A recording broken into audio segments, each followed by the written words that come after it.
Selamat datang kembali di channel saya, Olive Elektroteknik. Pada kesempatan kali ini, saya akan kembali berbagi tutorial. Kali ini saya akan membahas di seputar kompresor ya. Dimana untuk kali ini, bagaimana cara mengukur ya, memastikan bahwasanya pressure ataupun tekanan dari kompresor kulkas itu layak atau tidak layak ya untuk digunakan pada sebuah kulkas ya. Oke, bagi teman-teman bisa menyimak videonya ya.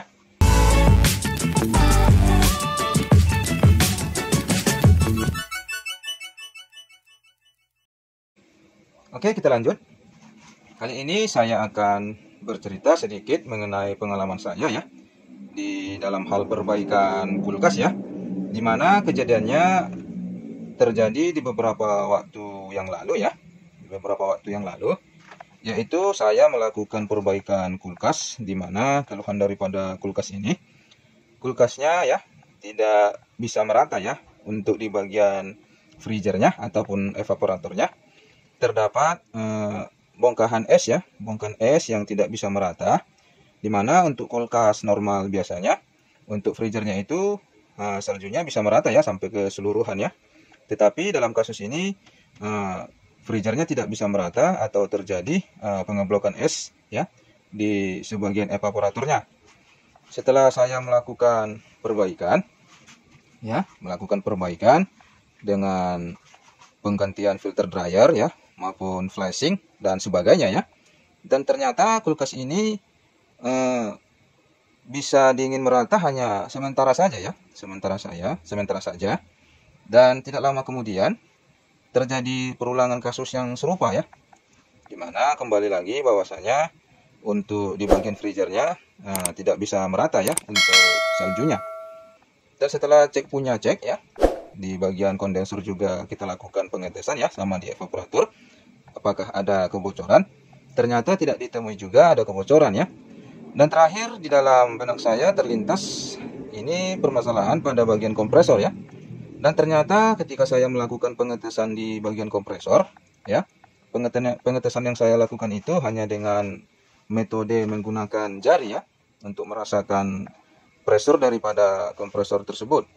Tetapi alhasil tidak sepenuhnya bisa diterapkan ya.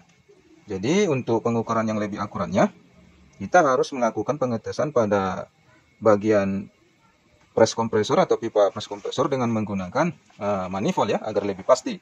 Jadi berikut ini caranya ya dari pengalaman yang sudah saya lakukan di lapangan.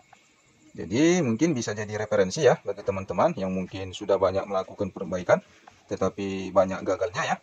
Jadi berikut saya akan berbagi pengalaman ya. Oke, di sini saya sudah sediakan dua buah kompresor ya. Dua buah kompresor, nanti kita akan tes pressure dari masing-masing kompresor ini ya. Oke, ini kompresornya. Bisa teman-teman perhatikan di sini ya.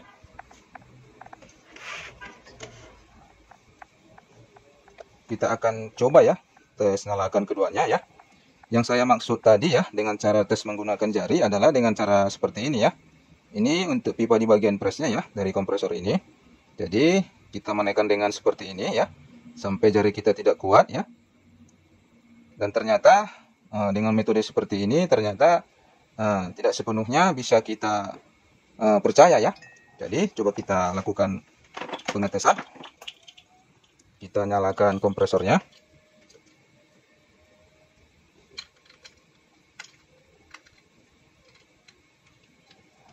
Oke, ini saya akan coba colokin ya. Kita akan tekan di bagian ini, kita tutup di bagian pipa pressnya.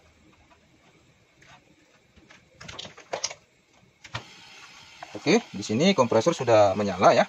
Coba kita tekan di sini di bagian pipa pressnya. Oke, ini saya tekan. Nah, dan ternyata jari saya tidak mampu ya untuk menahan tekanannya. Saya tidak mampu menahannya ya. Jadi asumsi saya ketika itu ya dengan cara melakukan metode seperti ini menandakan bahwasanya kompresor ini masih bagus ya. Dan ternyata setelah dilakukan perbaikan ya dengan mengisi freon ya, ternyata didapati kompresor ini pressnya tidak maksimal ya. Jadi cara yang lebih akuratnya ya, sebelum kita melakukan perbaikan itu, terlebih dahulu ya, bagusnya kita melakukan pengetesan langsung ya menggunakan alat ukur ya, manifold, agar kita tidak sia-sia ya dalam melakukan pekerjaan perbaikan. Oke, ini sudah saya sediakan. Kita coba ukur di sini dengan menggunakan manifold. Oke, ini untuk tekanan kompresor yang bagus ya, yang baik, biasanya dia harus menunjukkan press sampai di 500 PSI ya, bahkan lebih ya. Ini bisa teman-teman perhatikan. Ini menandakan 500 PSI ya. Ini.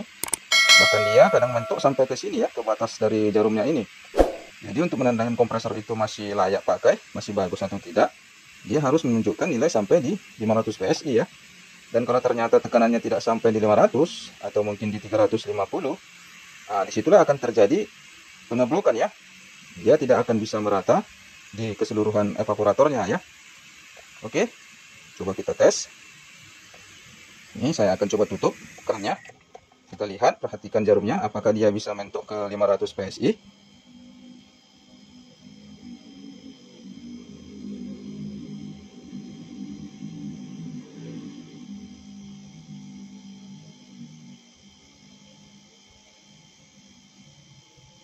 Oke, di sini teman-teman bisa perhatikan, dia tidak bisa sampai mentok di 500 PSI ya.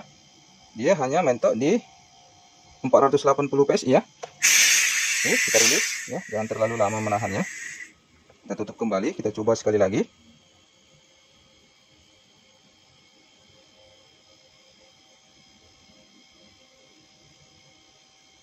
Oke, ini sudah menunjukkan nilai di 450 PSI.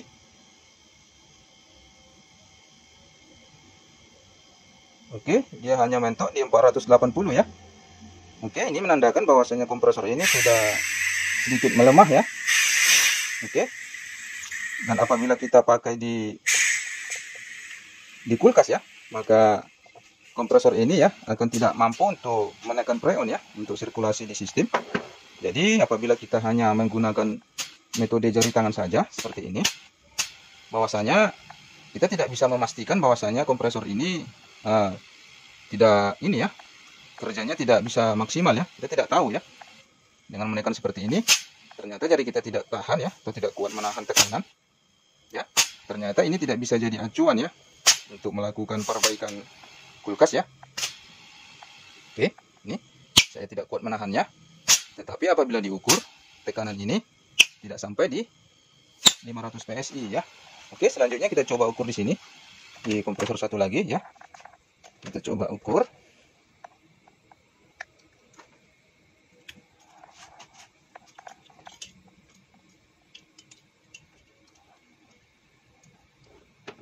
Oke, sebentar PTC-nya kita ganti karena masih panas ya.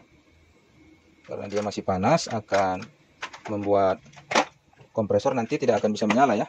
Karena nilainya belum turun ke nilai standarnya ya. Oke, kita coba menggunakan relay. Current relay.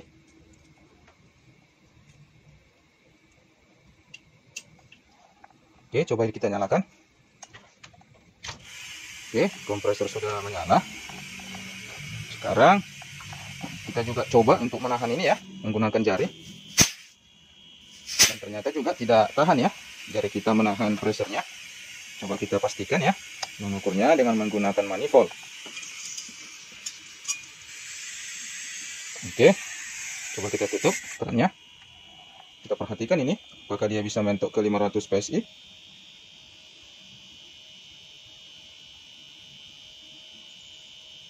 Oke, 480, 490 ya, naik ke 500 ya. Oke, kita buang. Oke, kita coba sekali lagi.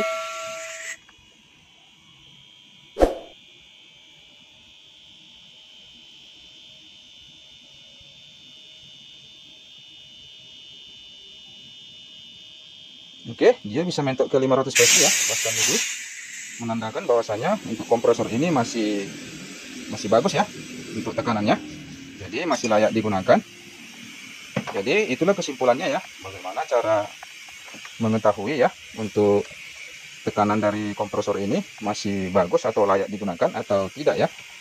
Jadi untuk metode press dengan tangan seperti ini adalah tidak berlaku ya, apalagi kita yang pengalaman belum mumpuni ya untuk mengetahui pressure dari kompresor ini. Maka hal ini jangan coba-coba dilakukan ya, karena akan mengakibatkan pekerjaan yang berulang ya, dan menyebabkan kerugian besar ya. Maka kita akan bolak-balik akan melakukan perbaikan ya. Jadi mungkin itu sedikit pengalaman untuk teman-teman pemula, agar nantinya untuk melakukan perbaikan kulkas ya, dipastikan dulu untuk pressure dari kompresor ini memenuhi atau tidak ya, memenuhi syarat atau tidak. Apabila dia tidak bisa mencapai di 500 PSI ya, maka kompresor ini tidak layak digunakan ya pada sistem kulkas, yang alhasil nanti tidak terjadi pembekuan secara merata ya. Oke, demikian dulu video kali ini. Semoga video ini bisa bermanfaat, khususnya bagi teman-teman pemula ya. Sampai jumpa di video saya selanjutnya.